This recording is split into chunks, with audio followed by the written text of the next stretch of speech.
Hello കൂട്ടുകാരെ, ഒരു പായസം ഉണ്ടാക്കിയാലോ? അടപ്രഥമൻ പായസമാണ് കേട്ടോ. മിൽമേൻ്റെ അത് സൂപ്പറാട്ടോ ഉണ്ടാക്കുന്നത്.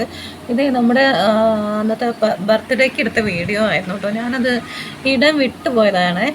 അപ്പോൾ ഓക്കെ, 2 പാക്കിന് 1 ലിറ്റർ പാൽ എന്ന കണക്കിലാണ് എടുക്കുന്നത്. അപ്പം നല്ല അടിപൊളി നല്ല ടേസ്റ്റിയാണ് ഇത് ഉണ്ടാക്കുമ്പോൾ.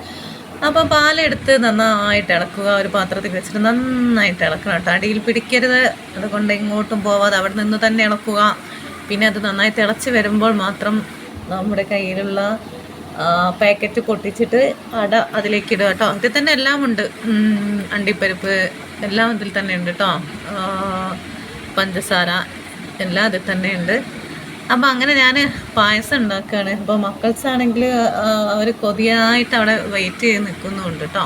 അമ്മേൻ്റെ വക അമ്മ ഒരു സേമിയ പായസം ഉണ്ടായിരുന്നു. പിന്നെ ദേട്ടൻ പെട്ടെന്ന് സർപ്രൈസായി കൊണ്ടുവന്നായിരുന്നു പാല്. അപ്പോൾ അങ്ങനെ ഇതും ഉണ്ടാക്കി, അമ്മ സേമിയും ഉണ്ടാക്കി. അപ്പോൾ അവർ കരഞ്ഞപ്പോൾ അവർക്ക് സേമിയും കൊടുത്തു, അതൊരു പിടിച്ച് നിൽക്കാൻ വേണ്ടിയിട്ട്. ദേവൂട്ടനാണ് നമ്മുടെ പായസത്തിൻ്റെ ആൾ കേട്ടോ.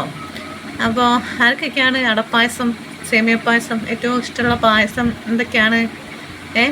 ഇവരിവിടെ വെയിറ്റ് ചെയ്ത് നിൽക്കുകയാണ് പായസത്തിന് വേണ്ടി. അടപ്പായസം സേമിയ പായസം കുടിച്ചു, പക്ഷെ ഇപ്പോൾ അവർക്ക് അടപ്പായസം കണ്ടപ്പോൾ ഇതും കൂടി വേണം എന്നുള്ള ഒരിത്. അങ്ങനെ നന്നായിട്ട് കുറുക്കണം. പായസം ഉണ്ടാക്കുമ്പോൾ എപ്പോഴും നമ്മൾ അത് നന്നായിട്ട് കുറുക്കി വരുമ്പോഴേ ആ ഒരു ടേസ്റ്റ് ഉണ്ടാവുള്ളൂ. ആ പാല് നന്നായിട്ട് കുറുക്കി വരുമ്പോൾ അത് നല്ലൊരു ടേസ്റ്റാണ് കേട്ടോ. അങ്ങനെ കണ്ടോ, അത്യാവശ്യം ഇത് പാലൊക്കെ അത്യാവശ്യം നന്നായിട്ട് കുറുകി വന്നു.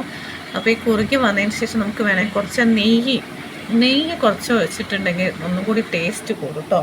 അപ്പോൾ ഞാൻ കുറച്ച് നെയ്യ് ഇട്ടു കേട്ടോ. നെയ്യാണെങ്കിൽ സ്പൂണൊന്നും ഇങ്ങോട്ട് കിട്ടുന്നുമില്ലായിരുന്നു. അപ്പോൾ നല്ല നെയ്യ് കൂടി ഇടുമ്പോൾ ഒരു പ്രത്യേകമായ സ്മെല്ലുണ്ടായിരിക്കും, ഒന്നും കൂടി സ്വാദിഷ്ടമായിരിക്കും പായസം. അപ്പോൾ പിന്നെ അങ്ങനെ ഒരു 2 സ്പൂണോ 3 സ്പൂണോ നെയ്യിനായിട്ടിട്ടുണ്ടായിരുന്നേ. അപ്പോൾ നമ്മുടെ പായസം അങ്ങോട്ട് കുടിച്ചാലോ. പിന്നെ മിൽക്ക് മെയ്ഡ് ഉണ്ട്. മിൽക്ക് മെയ്ഡ് മധുരം കൂടുതൽ ആവശ്യമുള്ളവർക്ക് ഇടാം, കാരണം ഒന്നും കൂടി ടേസ്റ്റ് ആയിരിക്കും. അപ്പോൾ ഓക്കെ, ഞാൻ പായസം കുടിക്കട്ടെ. Tata, bye by.